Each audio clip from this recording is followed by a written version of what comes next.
Bonjour à tous. Voilà, j'ai beaucoup de plaisir à animer ce plateau et d'interviewer un étudiant de l'école d'Angers, de l'ESA d'Angers. Et on a le bénéfice d'être accueilli par le groupe Argo, avec le stand Landini.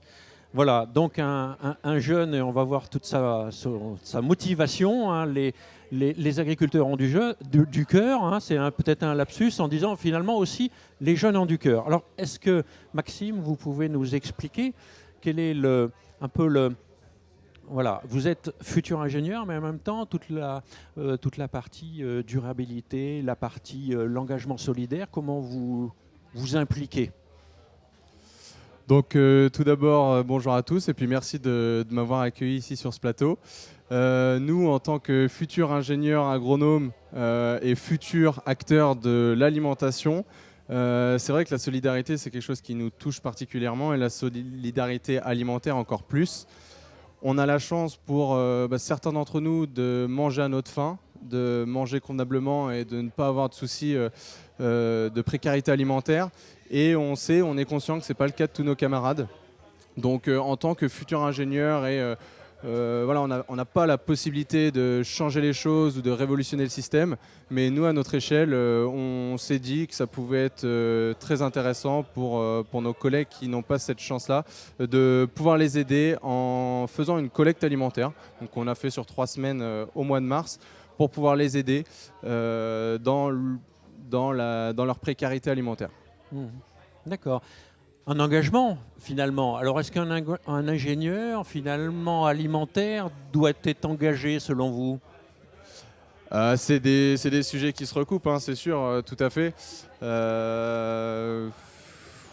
Oui, on est engagé pour la plupart d'entre nous dans diverses associations. C'est une des forces aussi de l'école d'avoir cette vie associative assez importante. Et on s'est dit que faire un petit clin d'œil à l'alimentation et à tout ce qui tourne autour, ça pouvait être très intéressant là-dessus, c'est sûr. Alors, combien de tonnes? On a récolté 6 tonnes de denrées alimentaires D'accord. sur 3 semaines de collecte. D'accord. Voilà. Et auprès de qui?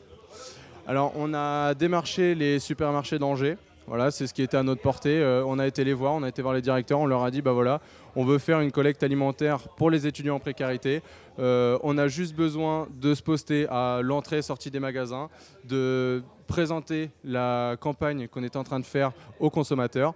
Ils nous ont dit pour la plupart, il n'y a pas de souci, d'accord. Donc on s'est relayé par groupe, on était 80 bénévoles en tout sur les 3 semaines. Donc on s'est relayé le soir après les cours, on allait sur des créneaux dans les supermarchés donc on a eu de généreux donateurs. Et une belle aventure, finalement.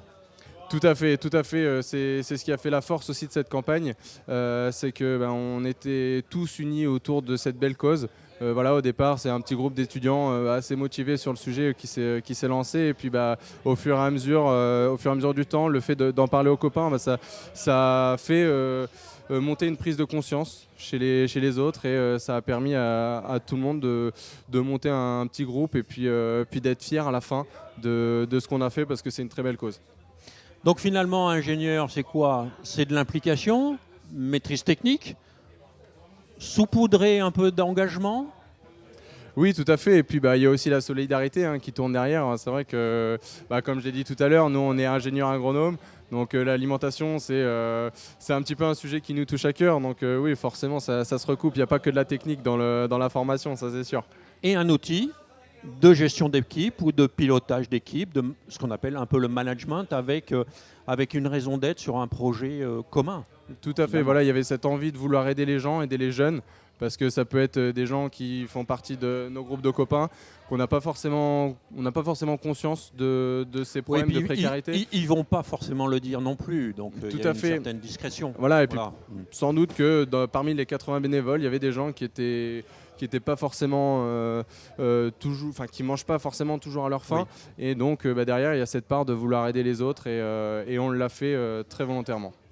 Très bien, merci Maxime pour cette ce partage d'expérience et puis en même temps cet engagement, parce qu'on dit que les jeunes ne sont pas toujours très, très engagés, ben vous en êtes la preuve contraire, hein, avec Cécitone. Le projet pour l'an prochain, c'est combien? Alors l'objectif c'est toujours plus, hein, on va pas se fixer raisonnablement. une limite. Raisonnablement, voilà. Alors maintenant on a l'expérience de comment ça s'est passé, du déroulement de ces 3 semaines. L'année prochaine, on envisage de recommencer sur 2 ou 3 semaines en mars, après le Salon de l'Agriculture, pour toujours rester dans cette optique agricole et puis agroalimentaire. Et ensuite, donc, on aimerait bien aller plus que Cécitone l'année prochaine. Et on aimerait bien surtout qu'il y ait une prise de conscience aussi, que ça donne des idées aux autres écoles, ingénieurs agro, pas que. Ingénieurs, école de commerce, BTS, tout pareil. Voilà, toutes les écoles, il n'y a pas besoin d'avoir une grosse force de frappe pour pouvoir aider les gens. Voilà, nous, c'est parti d'une idée entre plusieurs copains étudiants. Et au final, on arrive, après ces 3 semaines, à récolter, avec un peu d'investissement, 6 tonnes de denrées alimentaires. Pardon. Donc non, c'est surtout ça qu'il faut retenir. Bravo. Et puis à l'an prochain. Merci Maxime. Au plaisir. Au revoir. Au revoir.